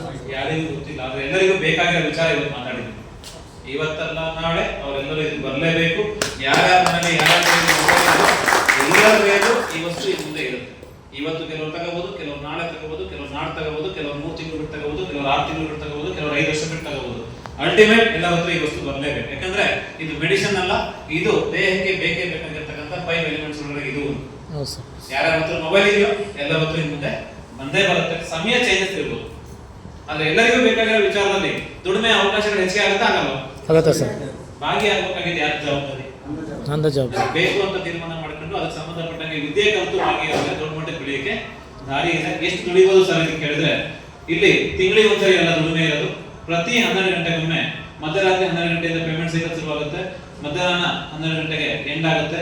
ನಿಮಗೆ ಅದ್ರ ದುಡಿಮೆ ಮಧ್ಯಾಹ್ನ 4 ಗಂಟೆಗೆ ನಿಮ್ಮ ಅಕೌಂಟಿಗೆ ಜಮಾ ಆಗುತ್ತೆ. ಮಧ್ಯಾಹ್ನ 12 ಗಂಟೆಯಿಂದ ಶುರುವಾದ್ರೆ ಮಧ್ಯರಾತ್ರಿ 12 ಗಂಟೆವರೆಗೂ ಸೈಕಲ್ ಇರುತ್ತೆ. ಇದರದ್ದು ಬೆಳಗಿನ ಜಾವ 4 ಗಂಟೆಗೆ ನಿಮ್ಮ ಅಕೌಂಟಿಗೆ ಜಮಾ ಆಗುತ್ತೆ. ಇಲ್ಲಿ ಎಷ್ಟು ಗಂಟೆ ಕೆಲಸ ಮಾಡ್ತಾ ಇದೀವಿ? 15,000 ರಿಂದ 20,000ಕ್ಕೆ 200 ಗಂಟೆ ಕೆಲಸ ಮಾಡ್ತಾ ಇದೀವಿ. ಎಷ್ಟು ಗಂಟೆ? 200 ಗಂಟೆ ಕೆಲಸ ಮಾಡ್ತಾ ಇದೀವಿ. ಇವರೆಷ್ಟು ಈ ಒಂದು ವೇದಿಕೆಯಲ್ಲಿ ದುಡಿಮೆಗೆ ಎಷ್ಟು ಸಾಧ್ಯತೆ ಇದೆ? ಪ್ರತಿ 12 ಗಂಟೆಗೊಮ್ಮೆ ದುಡಿಮೆ ಮಾಡಕ್ ದಾರಿ ಇದೆ. ಆ 12 ಗಂಟೆ ಸೈಕಲ್ ನಲ್ಲಿ as per rule of income ನೀವೇ ಆಪರೇಟ್ ಮಾಡಿರ್ತೀರಿ. ಆಸ್ ಪರ್ ಒತ್ತಿ ಹೇಳ್ತಾ ಇದ್ದೀನಿ, ನಿಮ್ಮ ಇಷ್ಟ ಪ್ರಕಾರ ಮಾಡಿರಲ್ಲ. As per rule of income, ಆ ಒಂದು ಆದಾಯದ ನಿಯಮಗಳ ಪ್ರಕಾರ ನಾವು ಆ ಒಂದು ಪ್ರೋಸೆಸ್ ಅನ್ನ ಕಂಪ್ಲೀಟ್ ಮಾಡಿದ್ರೆ ನನಗೆ ಬರಬೇಕಾದ ಆದಾಯ 30 ದಿನ ಕಾಯಬೇಕಾಗಿದ್ದಿಲ್ಲ. ಜಸ್ಟ್ 4 ಗಂಟೆ ನಿಮ್ಮ ಅಕೌಂಟಿಗೆ ಜಮಾ ಆಗುತ್ತೆ. ಎಷ್ಟು ಬರುತ್ತೆ ಸರ್ ಪ್ರತಿ 12 ಗಂಟೆ ಒಮ್ಮೆ ಅಂತ ಕೇಳಿದ್ರೆ 18,000 ದುಡಿಮೆ ಮಾಡಕ್ ದಾರಿ ಇದೆ. ಪ್ರತಿ 12 ಗಂಟೆ 200 ಗಂಟೆ ಕೆಲಸ ಮಾಡಿ 200 ಗಂಟೆ ಕೆಲಸ ಮಾಡಿ ನಮಗೆ ಇದೇ ದೊಡ್ಡದಾಗಿದೆ. ಇದು ನಂಬರ್ ಕಡಿದೀವಿ ನಾವೀಗ. 200 ಗಂಟೆ ಕೆಲಸ ಮಾಡಿ 15,000 ರಿಂದ 20,000 ಬರೋ ಜಾಗದಲ್ಲಿ 12 ಗಂಟೆಗೆ 18,000 ಬರುತ್ತೆ ಅಂದ್ರೆ ಜನ ಯಾರು ಅದನ್ನ ಕಿವಿಗೂ ಹಾಕೋಣ ಕಡಿ ಇಲ್ಲ, ಅದ್ರ ಬಗ್ಗೆ ತಲೆನೂ ಕೆಡಿಸ್ಕೊಂತ ಇಲ್ಲ. ಮತ್ತೆ 12 ಗಂಟೆ ಸೈಕಲ್ ಅಲ್ಲಿ 18,000 ದುಡಿಮೆ ಮಾಡೋ ದಾರಿ ಇದೆ. ಟೋಟಲ್ 2 ಸೇರಿಸಿದ್ರೆ ಎಷ್ಟಾಗುತ್ತೆ? 36,000 ಒಂದು ದಿನಕ್ಕೆ ದುಡಿಮೆ ಮಾಡೋ ದಾರಿ ಇದೆ. ತಿಂಗಳಿಗೆ ಆಗದೇ ಇದ್ದರಿಗೆ ಇದನ್ನ ಹೇಳಿದ್ರೆ ನಂತರ ಅವರು ಟೋಪಿ ಆಗಕ್ಕೆ ಬಂದಿದೆ ಅಂತ ಅನ್ಕೊಂತಾರೆ. ಆದ್ರೆ ನಮಗೆ ಯಾಕೆ ನಂಬಿಕೆ ಇದೆ ಕೇಳಿದ್ರೆ, ನಮಗೆ ಯಾಕೆ ಅದನ್ನ ನಂಬ್ತೀವಿ ಕೇಳಿದ್ರೆ, ಇವತ್ತು ಸುಂದರ್ ಪಿಚೈ ಅವರ ಹೆಸರು ಕೇಳಿದೀವಲ್ಲ ನಾವು? Yes sir. ಗೂಗಲ್ ಸಿಇಒ ಇಂಡಿಯಾದವರು. ಅವ್ರದ್ದು ಪರ್ ಮಂತ್ ಘೋಷಿತ ಆದಾಯ ಎಷ್ಟಿದೆ ಅಂತ ಗೊತ್ತಿದೆ ಯಾರಿಗೂ? ಪಾಸಿಬಿಲಿಟಿ ಇದೆ ಅನ್ನೋದಕ್ಕೆ ಎಕ್ಸಾಂಪಲ್ ಅನ್ನು ಕೊಡ್ಬೇಕಾಗತ್ತಲ್ವಾ? ನಮಗೆ ಇವತ್ತು ದಿನಕ್ಕೆ 36,000 ನಂಬಕ್ಕಾಗಲ್ಲ. ದಿನಕ್ಕೆ 36,000 ವೇದಿಕೆ ಇದೆ ಅಂದ್ರೆ ನಂಬಕ್ಕಾಗಲ್ಲ. ಸುಂದರ್ ಪಿಚೈ ಅವರದ್ದು ತಿಂಗಳ ಘೋಷಿತ ಆದಾಯ 300 ಕೋಟಿ. ತಿಂಗಳ ಘೋಷಿತ ಆದಾಯ 300 ಕೋಟಿ. ಡಿವೈಡ್ ಮಾಡಿದ್ರೆ ಪರ್ ಡೇ 10 crore. ಅವರಿಗಿದೆ ಅಂದ್ರೆ ಇಲ್ಲಿ 36,000 ಬರಕ್ ದಾರಿ ಇರುತ್ತೆ ಇರಲ್ಲ? ಅದು ಪ್ರೂವ್ ಮಾಡಿದ್ದಾರೆ, ಇಲ್ಲೂ ಪ್ರೂವ್ ಮಾಡಿದ್ದಾರೆ. 10 ಕೋಟಿ ದಿನಕ್ಕೆ ದುಡಿಯಕ್ಕಾಗತ್ತೆ ಅಂತ ಅವ್ರು ಪ್ರೂವ್ ಮಾಡಿದ್ದಾರೆ. ಇಲ್ಲೂ 36,000 ದುಡಿಯಕ್ಕಾಗತ್ತೆ ಅಂತ ಪ್ರೂವ್ ಮಾಡಿದ್ರೆ ಇಲ್ಲೂ ತುಂಬಾ ಜನ ಇದ್ದಾರೆ. 36,000 ದುಡಿದವರು ಇದ್ದಾರೆ, 36,000 ದುಡಿಯಕ್ಕಾಗತ್ತೆ ಅಂತ ಪ್ರೂವ್ ಮಾಡಿದ್ರು ತುಂಬಾ ಜನ ಇದ್ದಾರೆ. ಇದಕ್ಕೆ ಬರ್ಬೇಕಾ ಬರಬಾರ್ದ? ಬರ್ಬೇಕು ಸರ್. ಬರ್ಬೇಕಾದ್ರೆ ಹಂಗೆ ಆಗಲ್ಲ ಸರ್. ಬರ್ಬೇಕಾದ್ರೆ ಹಂಗೆ ಆಗಲ್ಲ. ಹಂಗೆ ಯಾವ್ದು ಮನೆ ಬಿಟ್ಟು ಬರಕ್ ಸಾಧ್ಯನೇ ಇಲ್ಲ. ಇಂಟು 30 ದಿನ ಅಂತ ಹೇಳಿದ್ರೆ ಒಂದು 10,80,000 ಒಂದು ತಿಂಗಳಲ್ಲಿ ದುಡಿಮೆ ಮಾಡೋದಕ್ಕೆ ವೇದಿಕೆ ರೆಡಿ ಇದೆ. ನಿಮಗೆ ಬಂದು ಬಿಡುತ್ತೆ ಅಂತ ಹೇಳಿ ನಾವು ಯಾರಿಗೂ ಹೇಳ್ತಾ ಇಲ್ಲ. ಒಂದು ಬೈಕ್ ಇದ್ರೆ 150 ಕಿಲೋಮೀಟರ್ ಬೈಕ್ ಸ್ಪೀಡ್ ಇದೆ ಅಂದ್ರೆ ಆ ಬೈಕ್ ಅಷ್ಟು ಓಡುತ್ತಾ ಓಡಲ್ವಾ? 150